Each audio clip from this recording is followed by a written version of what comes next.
का हमारा टॉपिक है केमिकल रिएक्शन। केमिकल रिएक्शन मतलब रासायनिक अभिक्रियाएं। When elements or compound react with some other element or compound to form a new compound, it is called chemical reaction। जब कि कोई भी एलिमेंट या कंपाउंड जो है वो किसी दूसरे एलिमेंट या कंपाउंड के साथ रिएक्शन करते हैं और एक नया कंपाउंड बनाते हैं तो इसको हम केमिकल रिएक्शन कहते हैं। जैसे zinc react with dilute sulphuric acid to form hydrogen, hydrochloride acid react with sodium hydroxide to form sodium chloride। जैसे यहाँ पे जिंक और H2SO4 की रिएक्शन हुई है तो जिंक सल्फेट बना है और हाइड्रोजन गैस निकली है। HCl की रिएक्शन NaOH से हुई है तो NaCl बना है और H2O बाहर आया है। These reaction may be represented by the symbols and formula as follow। तो यहाँ पे हम कुछ कोई भी केमिकल रिएक्शन को शो करने के लिए हम क्या करते हैं कि सिंबल्स लेते हैं और फॉर्मूला लेते हैं। जैसे जिंक के लिए Zn, डाइल्यूट सल्फ्यूरिक एसिड के लिए H2SO4 तो और वैसे जिंक सल्फेट के लिए ZnSO4। तो ये होते हैं आपके शो करने का तरीका।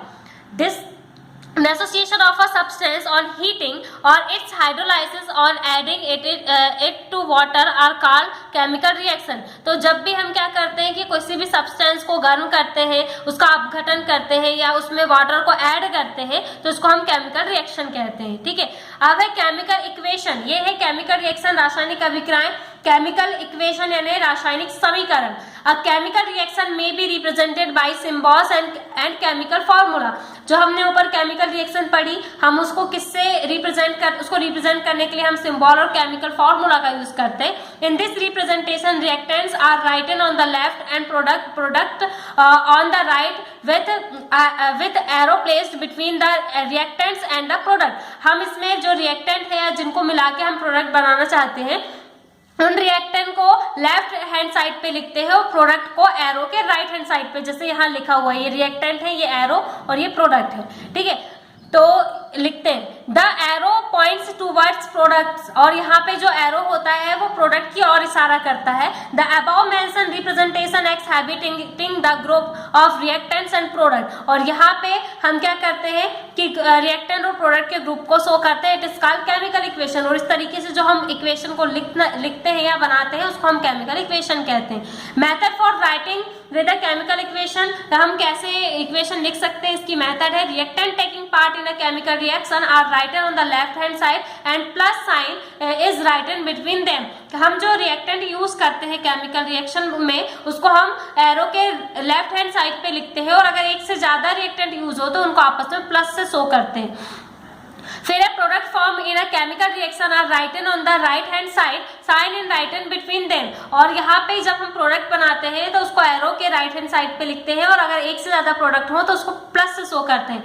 Between reactant and product sign of equality or an arrow is placed। और दोनों रिएक्टेंट और प्रोडक्ट के बीच में हम इक्वल का या फिर एरो का साइन शो करते हैं। It show the direction in which the reactant proceed. और ये जो एरो है वो ये शो करता है कि रिएक्शन किस दिशा में जा रही है। The reactant and the product of the reaction are written in term of their molecular formula और सिंबल। रिएक्टेंट और प्रोडक्ट को रिएक्शन में लिखने के लिए हम मॉलिक्यूलर फॉर्मूला यूज करते हैं। जो पीछे हमने मॉलिक्यूलर फॉर्मूला पढ़े थे जिससे ये लिखा हुआ है this equation it is called skeleton equation. इसी को हम स्केलेटन इक्वेशन कहते हैं। ठीक है, जैसे कि कॉपर के लिए सिंबल लिखे हैं, ऑक्सीजन के लिए हमने सिंबल लिखा है और कॉपर ऑक्साइड बना है तो ये फॉर्मूला है। ठीक है,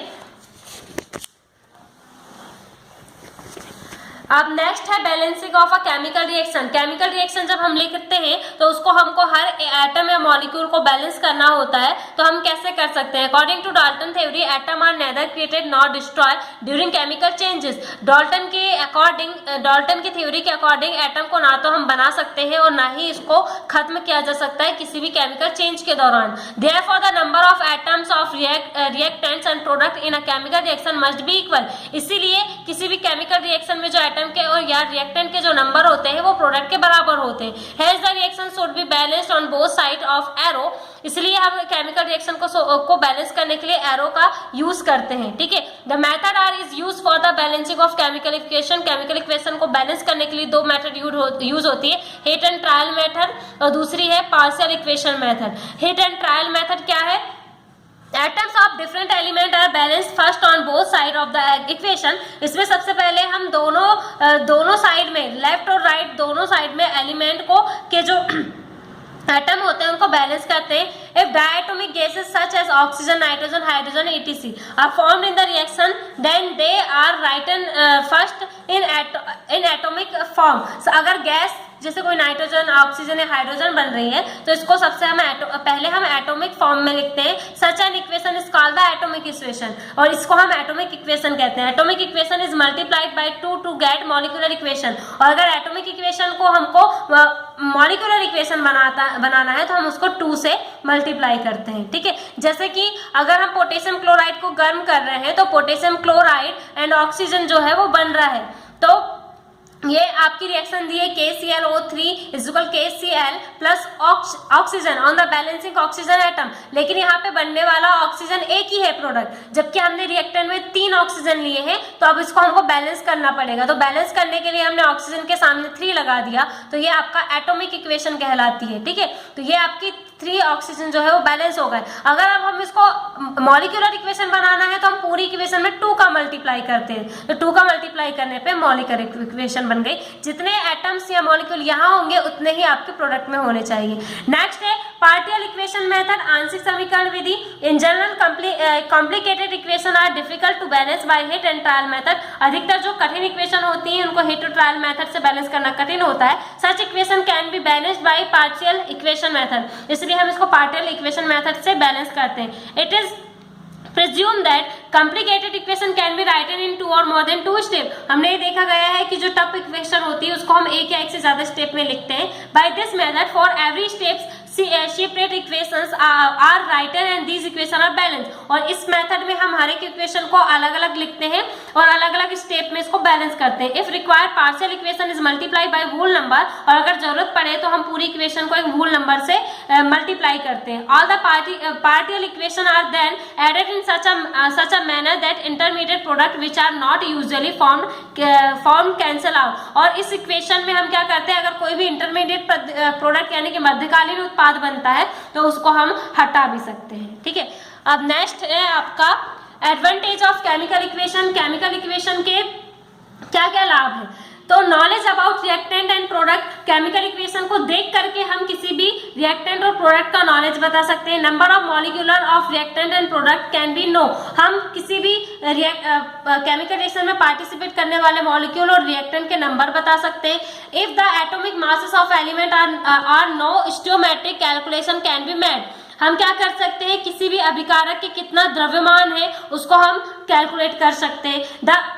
The law of conservation of mass is verified because the total mass of reactant is equal to that of product। तो लॉ ऑफ कॉम्बिनेशन का हमने एक लॉ पढ़े थे, law of conservation of mass यानी कि द्रव्यमान की संरक्षण का नियम। उसको हम इस रिएक्शन में दोनों तरफ इक्वल करके इसको शो कर सकते हैं। Valency of element can be know. किसी भी एलिमेंट की वैलेंसी हम निकाल सकते हैं। जैसे कि आपका Mg+2HCl लिया है तो MgCl2 + H2 बना है, तो ये आपको दिखाता है कि इसकी वैलेंसी जो है वो समान है, यानी जितने इधर एलिमेंट है उतने यहाँ प्रोडक्ट बना है। Equivalent quantities can be know. यहाँ पे हम इक्विवेलेंट क्वांटिटी या फिर समतुल्य द्रव्यमान या मतलब उसकी गणना की जा सकती है, ठीक है। तो यहाँ पे हम कम से कम 5 पॉइंट बस पढ़ेंगे। फिर नेक्स्ट है stoichiometry and calculation based on stoichiometry. रस समीकरण मिति पे आधारित गणनाएं कैसे करते हैं। We know that the chemical equation representing the chemical reactions specify the quantitative relation between the reactant and product. हम जानते हैं कि किसी भी केमिकल रिएक्शन में हम किसी भी मतलब रिएक्टेंट और प्रोडक्ट के बीच हम क्वांटिटेटिव रिलेशन शो करते हैं, यानी परिमाणात्मक संबंध को दिखाते हैं। A number of useful calculation are possible with the help of them. और किसी भी नंबर को हम आसानी से कैलकुलेट कर सकते हैं इसकी हेल्प से। The calculation based on the quantitative relation between the reactant and product taking part in a chemical reaction is called stoichiometry. तो स्टोमेट्री या फिर रस समीकरण मिति किसको कहेंगे, यह एक प्रकार का कैलकुलेशन है जो कि किसी भी किसी भी रिएक्शन में पार्टिसिपेट करने वाले रिएक्टेंट और प्रोडक्ट के बीच में क्वांटिटेटिव या परिमाणात्मक संबंधों को शो करता है। क्या है? स्टोइयोमेट्री एक प्रकार का कैलकुलेशन है जो रिएक्टेंट और प्रोडक्ट के बीच में परिमाणात्मक संबंध को शो करता है। ग्रीक वर्ड होता है स्टीओ का एलिमेंट और मेट्रो का होता है मेजर। इसका मतलब किसी भी तत्व की माप करना, ठीक है। Therefore, stoichiometry is one of the important tools of chemistry or chemical techniques used to calculate amount of reactant and product of chemical reaction। इसलिए हम कह सकते हैं कि stoichiometry एक important tool है केमिस्ट्री का, जिसकी हेल्प से हम रिएक्टेंट और प्रोडक्ट के अमाउंट को शो कर सकते हैं। Following types of questions may be solved on the basis of above calculation. तो इसमें दिया गया है कि आप इन कैलकुलेशन के जरिए आप बता सकते हैं कुछ क्वेश्चंस के आंसर, जैसे कि बेस्ड ऑन मास रिलेशन बता सकते हैं, वॉल्यूम रिलेशन बता सकते हैं, और वॉल्यूम के साथ साथ सॉल्यूशन और मास का रिलेशन बता सकते हैं। The following point may be note rule doing stoichiometric calculation. सबसे पहले write a balance chemical reaction. अगर आपको स्टोइयोमेट्रिक कैलकुलेशन करना हो तो सबसे पहले क्या करना पड़ेगा, आप एक बैलेंस केमिकल रिएक्शन इक्वेशन को लिखें।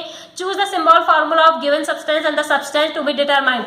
और इक्वेशन को लिखने के बाद आपको इंपॉर्टेंट उसके सिंबल और फॉर्मूला को चूज करना है जिस सब्सटेंस को आप लिख रहे हैं। Write the volume mass atomic mass of और molecular mass of a related symbol of formula. और आपने जो सिंबल लिखे हैं उसका एटॉमिक मास या मॉलिक्यूलर मास को आप शो करते हैं। Calculate the answer using about data. और इसके जरिए आप किसी भी चीज का डाटा निकाल सकते हैं, ठीक है। तो अब नेक्स्ट है हमारा